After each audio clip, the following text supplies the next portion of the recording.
to the task, I don't know, say Fi Di Yutes Podcast, I don't know, say I want on already. And welcome back to another episode of Fi Di Yutes Podcast. So in this episode, I don't know already, as you can see in the description, we're talking about the highs and lows of leadership. But another special thing, we are here speaking with Dr. Darien G, the principal of Montego Bay Community College. So before we get into all of that, let us introduce the cast and before we get into it. So over here we have Stabby. Chubby. Dr. Henry. I don't know, say I want one already. So the highs and lows of leadership. What we all think about that topic? Very interesting and troubling topic, but something that I think is needed. I think a lot of people assume that leadership is confined to some people or in some circumstances. But the truth is the concept really lies around us. From a spiritual standpoint, we take leadership from the Almighty. And we as children of God, we are expected to lead in the Christian army. But also in the secular world. It's not a Christian conversation, but I'm just being philosophical for a moment. But in the real secular world, leadership is defined in many different ways. It exists in the school. It exists in the home. If you go to the supermarket, it exists. It's right there in front of you. And so, in essence, it's about how you inspire and do things through others to get the good of humanity done.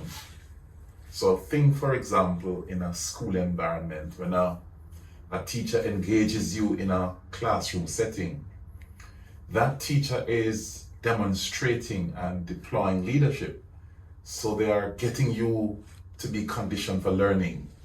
So you must have your material. So the teacher comes prepared to give you direction and give you empowerment for you to realize something that is great within you. So that's the essence of leadership, how it manifests among us and how we are organized around it. I started out by saying and using the example from the spiritual sphere. And we're a Christian country, though we love the sports. Straight a bit. Yeah. We love the sports and we love the entertainment. But implicit, embedded in all of that, all around us, leadership exists. But the question is, how does it play out amongst all of us? So for example, in a school setting, the leadership of a school is embodied in a certain structure. So you have, for example, your principal, and you have your vice principals who report to your principal. Then the vice principals will have supervisors who report to. And then those supervisors have persons who engages and report and respond to them. So it's about human engagement in a most granular way. But the essence of leadership is really to inspire and motivate others to bring out the best. True. Mm-hmm. So getting into our first subtopic, and what you said was very well said all along. Yeah. And also to mention, all three of us here have been in leadership positions in previous schools. I expect that. So can state a leadership position? From previous? Previous schools. Alright, so at Harriet Mason Technical High School, I served as a student council representative and as a peer counselor, and as our principal just said, leadership is really something that it can help to make and break society, because personally, if you're a weak leader and you're leading a group of people, that is not going to be a good sense, or it's not going to be a good way to be leading the person. Because if you being the mentor, the guide, the lead of the whole group of people, and you're not being a good leader, that is just going to just throw off the whole momentum. It would come like a vehicle and the steering is, kind of swing. So very good. That Very wouldn't good analogy. really be a good, leader. Very good analogy. Very good. That's true. Oh, for me, from Green Pond High, I took leadership position from grade 8, where I was the we call it the president for the sports department, the club. Yeah. And then I went to sub prefect, head boy at the end of it, and then coming to this school as well, I got in the role of the sports representative, where I help with the sporting aspect of the school. So I just think leadership is a very important aspect, day-to-day life and life in general, where we can look back in ancient times, leadership has been there, showing how important leadership is. And being in business, we learn about different leadership. Even back in high school, we learn about it as well. An organization or a little business thing can't operate without a leader. Organizational structure, Yeah, you need one. No matter how you try to fight around it, a leadership should be there. type of leadership, a structure. Yeah, you need a structure to make sure your business or whatever it may be successful. Yeah. But I mean, personally, I would think that every organization or every industry from it's at a certain level. I thought maybe you just have a one shop and are you alone, or I said that Sole really need trader, or a leadership structure. But if you're talking about like a big entity or a large corporation, that would have to have a leadership structure, because you can't have you have 1,000 employees. You can't have the whole 1,000 employees, everybody doing your own thing. Yeah, so you have But to let me have challenge you for a moment. Do you think that there is a place for leadership of self?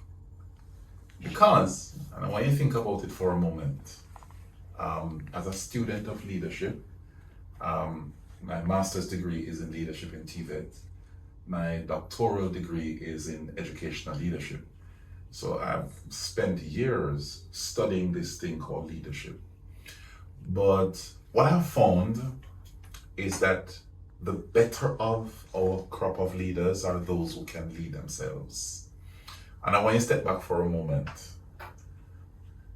I started out by saying that leaders are those people who can inspire and empower others and motivate others and so on. But think for a moment, how is that done? Because the good leader must be able to see ahead, must be able to vision. Just think about you being head boy at Green Pond. And I'm quite sure it was an awesome responsibility that you are in charge of prefects and others are looking up to you. But I'm sure that for a moment you're thinking, how best can I be the better person for everybody that I interact with? Not true? True. So the great leaders among us must be able to see things, maybe hear things in a way that others can't understand, and bring them along and help them to understand what they are to see.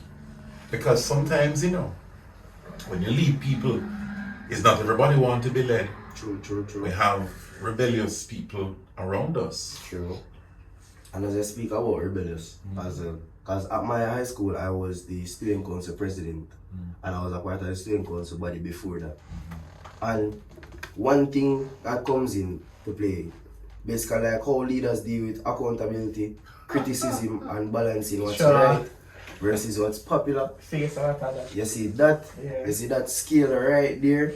Because as a leader, personally, I think that all leaders should get some training, Yes. some proper training. As a youth, yes, if you go there, you go and lead somebody, bro, make sure you get training, because if you can't manage the criticism and you can't manage, you can't understand, get an understanding as to what is right versus what the people want. Yeah. Because what the people want, not necessarily wrong, but you probably want some fix, I like the point you raised about being prepared. I love it because I think it is central to how I look at it, how I appreciate holding people accountable, how to live through criticism, because every leader, and if you use our own example, our own prime minister, for example, I don't know if I could ever be a prime minister, because what I see our leaders endure, I don't know. Your skin has to be thick. And just as I said, like going back to when you said like a leader has to know how to control himself. Yes, very good. There's always a little I would say a little saying or something that I repeat to myself. It says that a person is as strong as their mind. Yes. So you can't be a leader and you can't control your own self, because that's the biggest battle. That's right. Because you can be here and we're speaking, you're at high school and you don't really like maths. And your teacher say, you're not gonna pass maths. And then you use that now To internalize. and then you actually don't pass the math. But if you look into yourself now and then you just internalize and look at yourself in the mirror and say, that I'm going to defeat this feeling that I have.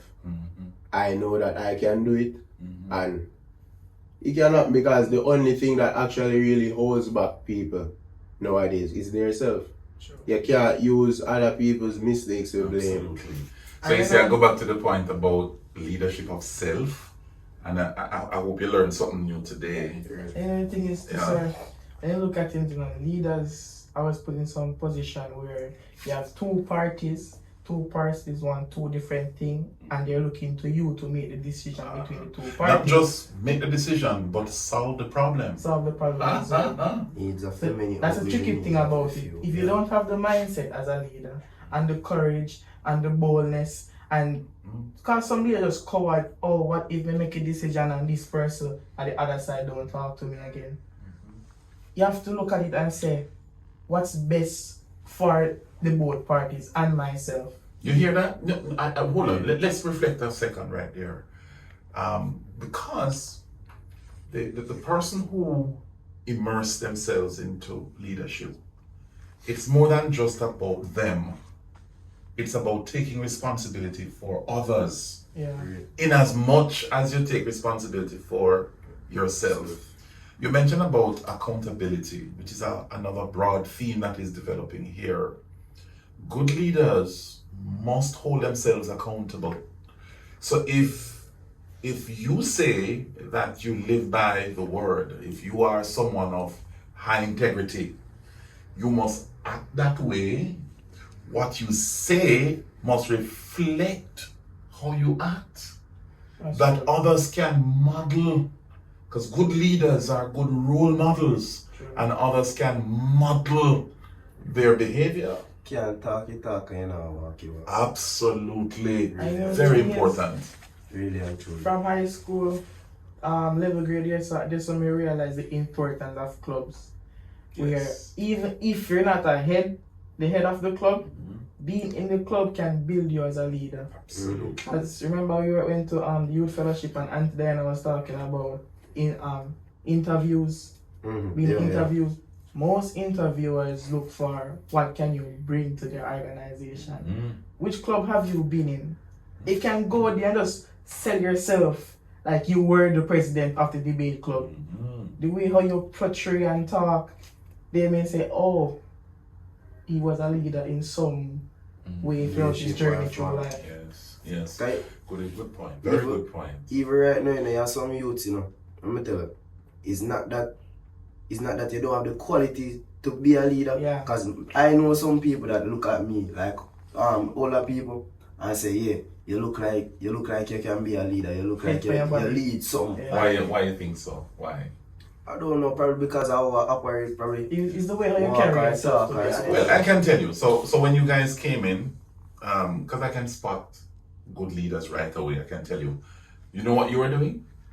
You were organizing, coordinating, giving instructions, and delegating. So you were leading from the front, and you all right?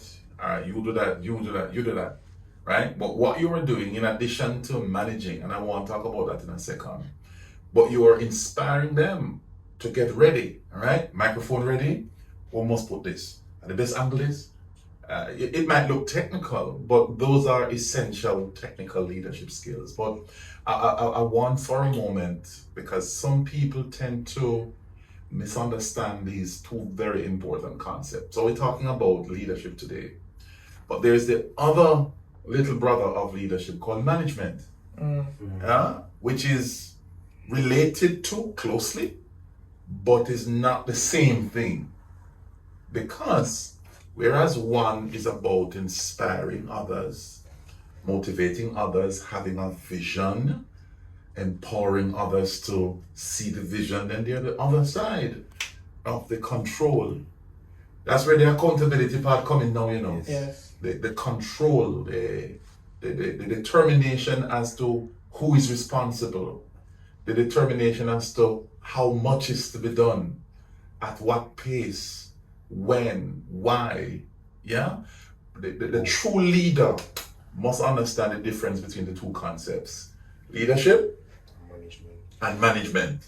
Yeah. Leadership, inspiration, yeah? Showing the vision, being bold, you mentioned it, being courageous, all of that. But the management side, no, is where you say the rubber hits the road, literally, where you get it done. The greatest leaders are those who can balance the two concepts, knowing when to up the ante on the leadership side, while up the ante on the management side to get it done. Like, for example, running this institution, which we have almost 200 employees, yeah, between here and Frome campus in Westmoreland. We have over 1,800, almost 1,900 students. We have very complex systems that people are in charge of, right? And for you to come to school, you get your timetable, you go to class, you do your homework, you get your grade. Behind the scenes is a lot of complex systems that come together. Who manages those systems? People. Yeah. And those people have to be led and managed. So if a student, for example, send me an email or come to the office and say, listen, I didn't get my grade, immediately I have to put the systems in place to make sure that that student gets their grade. True. And that they are comfortable. So the whole notion of leadership, getting the buy-in, getting people motivated and so on, while still holding them accountable. People must come and work. If people don't come to work, what you do? Everybody does do them one thing? Can't do that. Can't do that any at all. So I just want to understand that this thing of leadership has a big brother that is associated with it called management, because it is through leadership that you get it done by managing the processes thereof. And also, I feel like, because I've seen this a lot, and I was also told by my mother that you can't be a leader, and if you want to tell somebody to do something, and you would do it yourself. So like, for example, even Martin Luther King, look at him. You can't tell me, as a person, say, oh, let us go and protest. By the time we reach the protest, you're not there, yes. What kind of style? So leading from the front. So leading from the front. That's right. That is leading from the front. That's right. So in other words, I'll give my example.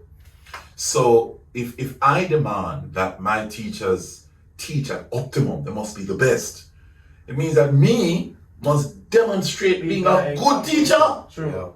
That if I step into a classroom, that students must get that aura of excellence. A teacher invited me about a month ago. A lecturer invited me to come to one of his sessions as a guest lecturer. And when we're done, they were like groveling for more. Yeah. So what I was demonstrating was excellent as principal of the institution, demonstrating excellence. So you're absolutely right. You can walk the talk and not walking the walk. So you must walk and chew gum to exude this excellence in leadership. Very important. I like how you bring it up as a teacher. You know. We were talking about it the last episode where if the teacher don't bring the energy in the class, You know, I learn. the students they're not going to learn. When I say energy, what do you mean?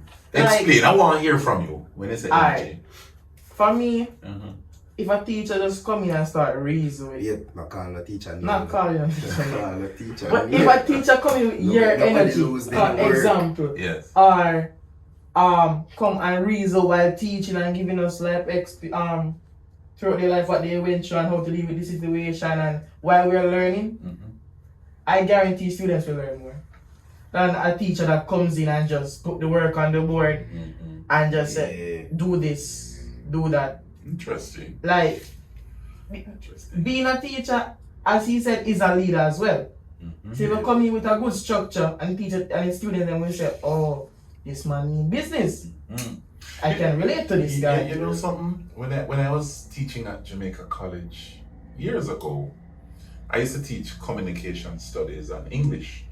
So com studies, as you know, is a lower sixth form subject, a unit 1 subject. So I started out with a group of 45 boys, and that's a lot of students, right? Because it's 45 IAs, you know, right? I don't know, but over time the class started to expand. I mean, students came to the door, come to the window, just to see what was happening. Yeah? It's the energy and they can hear your voice from outside. Well, you know, on reflection, as I was saying to myself, maybe I'm using the spirit to excite the learnership. Yeah. And you know, when the students go into the exams and they come out and say, sir, boy, that discussion that we had, like, for example, on the variations of language, for an example in com studies, I say, listen, is that conversation that I remember and I was able to write that essay. Think about leadership in a broader sphere. Just think about it for a second, how vital it is to inspire. You're talking about the inspirational side, but the truth is, not everybody is cut from the same cloth. How you deal with that? It's not everybody cut from the same cloth. As in, like, not every teacher can come to a classroom setting and not just teach but add life lessons. Add value.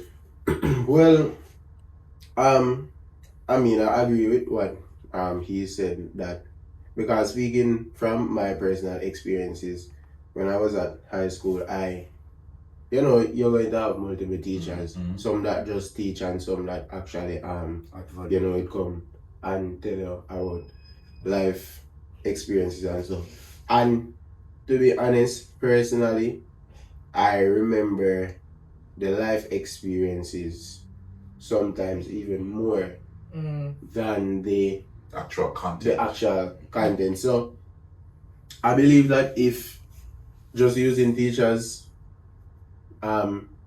just continue with teachers, that if nowadays, like from the the primary level coming up, if teachers were more in tune with using real life examples and implementing the content into it, I believe that, or maybe our literacy rate and the maths rate with CXC and all those stuff, I think they would go up. Because interesting. Yeah, you can't just come to a class every day in front of 50 students and you just go on the board and you just start right. Like after a while it's gonna get generic and everybody's just going to know that's what you're about. Yeah. But if you mix it up sometimes, I think it will more help people with that. If we know say, alright, this one teacher will just come to the class, write on the board, explain a little bit, and then class done. I probably not even feel like I go to class one day, tell one of my friends, them say, yo, take a picture of your board and send it to me, and I read it when I go home. Because for some students, honestly, don't know like school already. Yes. And if you don't make it interactive and say, oh, Alright, today we come to class, we go do a debate. Today we go to class, we will probably do a word search. Today we go to class, activities to get the students engaged. Yeah. Yes. Because me personally, yes, they are both rights and wrongs when it comes on to a student feeling. You have the part where the student wrong, because we can't be hypocrite about it, You have sometimes the student them wrong. Yes. Like them know exactly what them never do and what them is supposed to do. But then you have the other side now, the teachers now, where them also wrong. Because you can't tell a student say them not going to come out to nothing. And you think them supposed to pass your exam. That is not going to happen. Agreed. And if that student pass the exam, hats off to them. And make sure say that teacher remember that moment. You can't go into a setting where you're trying to build a young person to make them matriculate into something even greater for their life. And you go tell them something demotivating like that. You can't do that. You're the leader of the class. Absolutely. And going back On to, point. and as you said that some teachers would say to students that, based on the path that they're walking on, they would say to them that they're not going to become anything in life. I personally believe that teachers should tread softly on that road. I think they shouldn't do that because in the book 48 Laws it says that you should guard your reputation. Oh, you read 48 Laws? Yes, I I'm read in the middle 48 of that book now, I got it just a few months ago. I would recommend it for every young man to read that book. Yes. Excellent book. Robert Greene. Excellent. Yeah, man. Excellent. So I read from that law, it says that you should guard your reputation. And personally, as a teacher, doing that is not a way of guarding your reputation. Because, for example, you're in a class and you have a student who is speaking Tom. Tom has his knowledge and whatever, but Tom is just, lackadaisical, laid back about education. And you say that to Tom. Tom you never know what the future might hold for Tom. Tom can maybe become the next doctor, and then you go to his doctor's office and you remember you say that you have future, and then Tom could maybe say Tom could kill you. Probably Tom won't do that. He won't do that, man. No, but genuinely, because alright, speaking from my experience, I have some teachers right now. It might sound harsh, but I look on some in a different light than the others. Some in a clear white light and some kind of in a dark. Based on the experiences that we had and things that they would say. Because personally, if I was to become a teacher in this society, knowing how our society is moving in the levels of violence and etc., certain things I really wouldn't say to students. And going back to leaders, to be a leader, you also have to have the knowledge. I heard my father mention something one time that as a leader you should listen and you should have knowledge so that you can speak from an informed position. That's right. To be a football coach, you have to know how to play football. You can't call Glenn Mills to come train Mobile United. Glenn Mills do tracks. Or you want to tell him if he do iron. You don't just tell him say, Roger, do beer dribbling. Yes. And so you have to know what you're doing, or you have to have the information, you have to have enough knowledge to pass on. That's right. Also, remember say we are motivating youth them. One thing, and like I mentioned, 48 laws, one of the first laws in the book, what it said, never outshine your master. You can't be up and rising and you want to reach at a certain level in leadership and you think you're bad enough to outshine the person who is above you or who will lead above you. You will lose your work. Just the truth, you will lose your work. You will, right, sir? Yeah, man. I mean, it's a fascinating first law in the 48 Laws of Power, but I don't think many people understand the essence of the message of not outshining the master, because the truest leader understands the undergirding of the message, in that if someone is set above you, you ought not to utilize anything to try to make that person look bad or to try to tear them and down. tear them down. Aye. But some people don't understand. But there are other complexities involved because sometimes the leader can be incompetent. You mentioned And selfish. and can be selfish because guess what? Leaders are humans too. They Feelings. have the same blood that runs through you. They have feelings. They have worldview. They have perspectives. They have biases, right? So that's why I go back again to the concept I raised about leadership of self. Yeah, the leader who is able to master the leadership of self, understanding their limitations, understanding how far they can stretch, understanding integrity matters. Integrity in that you're doing the right thing. So when the door closes, you're doing the right thing and nobody is watching. Yeah. So who is able to step to that part of the ladder? Yeah. So leadership of self is so important. Who you represent. Why is it that you are doing what you are setting out to do? Understanding why it is important to empower others. Why it's important not to be selfish. Why it's important to share. Why it's important to be a man and help to motivate your children and how important it is to take your place. Leadership of what? Self. So sir, well said. Well said. I'm more all of you as them and listen. I just mids well just say Excellent. So before we end, one last subtopic. So the growth through failure and mistakes. So basically learning from missteps, owning up to them and bouncing back stronger as a leader. So how explain to our viewers and also to us how we can do that best. Alright, so remember we're humans and we're guided by our emotions, how we view others. And I did say before that we are also mixed up in biases. We have biases. We love red, we love green, we love this, we love that, and so on. And the truth is humans are bound to make errors. And leaders will make errors. But the question is whether or not you're mature enough to understand when you're being criticized for the error, how you overcome that without being personal, without taking it personal. Again, we go back to the concept of leadership of self. For me personally, I consider myself an effective leader. I get things done, do what I need to do. Am I still learning? Of course, because it never stops. Have I learned from my own mistakes? Of course. When I started out as a principal, yes, I was an effective principal, but I did make mistakes. I learned from them.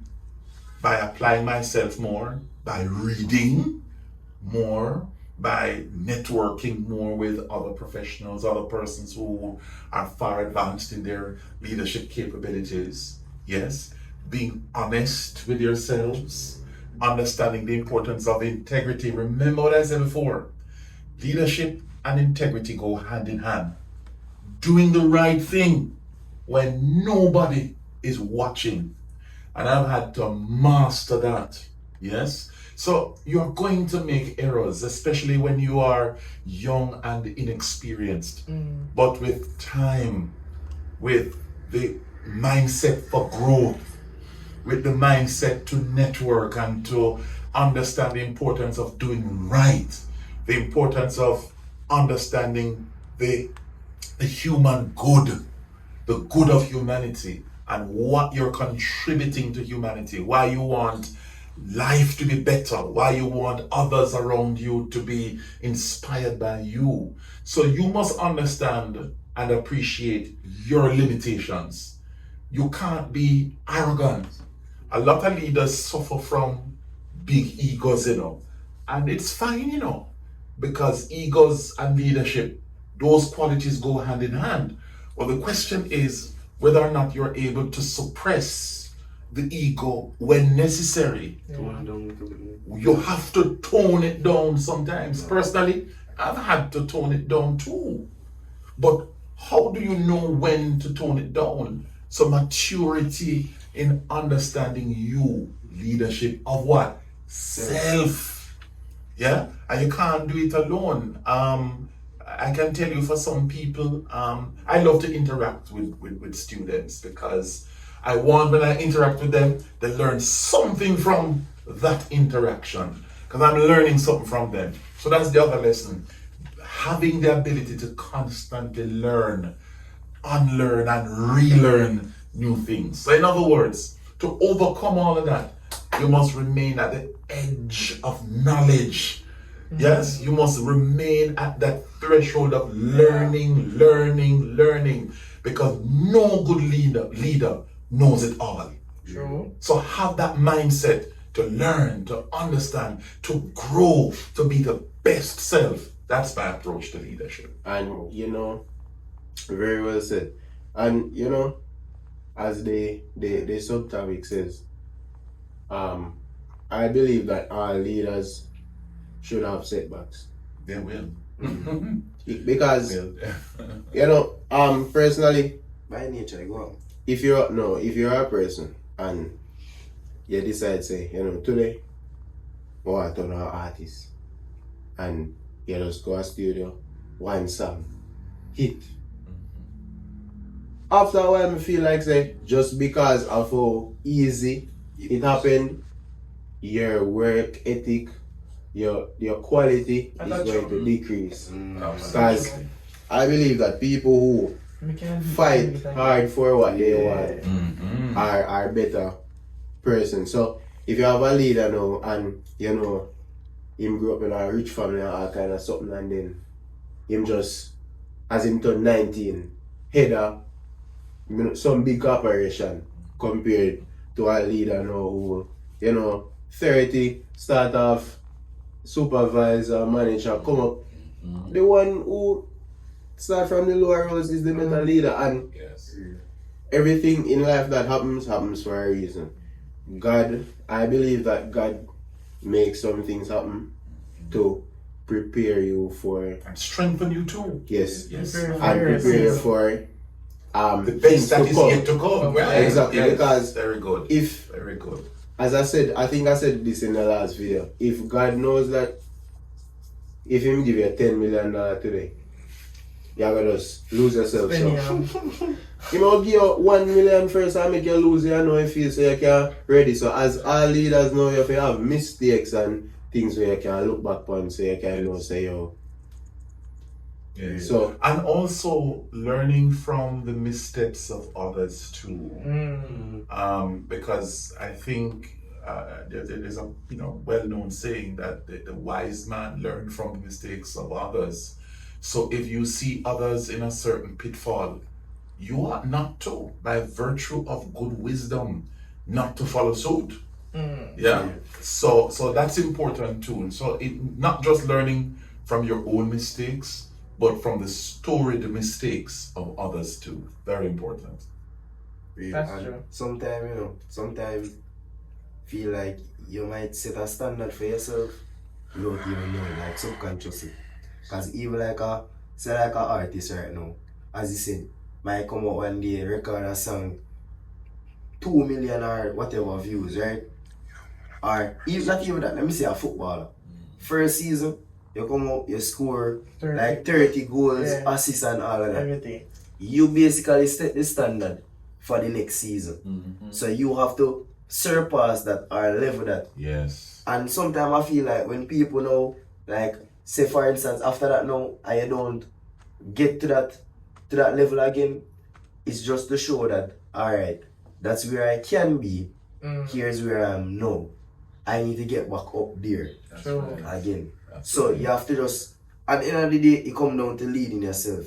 And after this whole conversation, realize self-leadership before you lead nobody else. If you can't lead yourself, Very good. if you can't lead yourself, I just right there saying it. Excellent. True. And this was a very good conversation.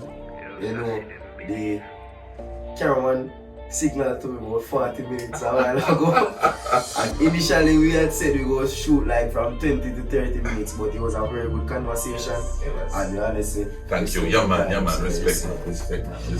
Yeah man, respect man. Yeah man, respect. That was another video from Fi Di Yutes Podcast, the highs and lows of leadership, featuring our principal, Dr. Darien Henry, principal of Montego Bay Community College. That was the video.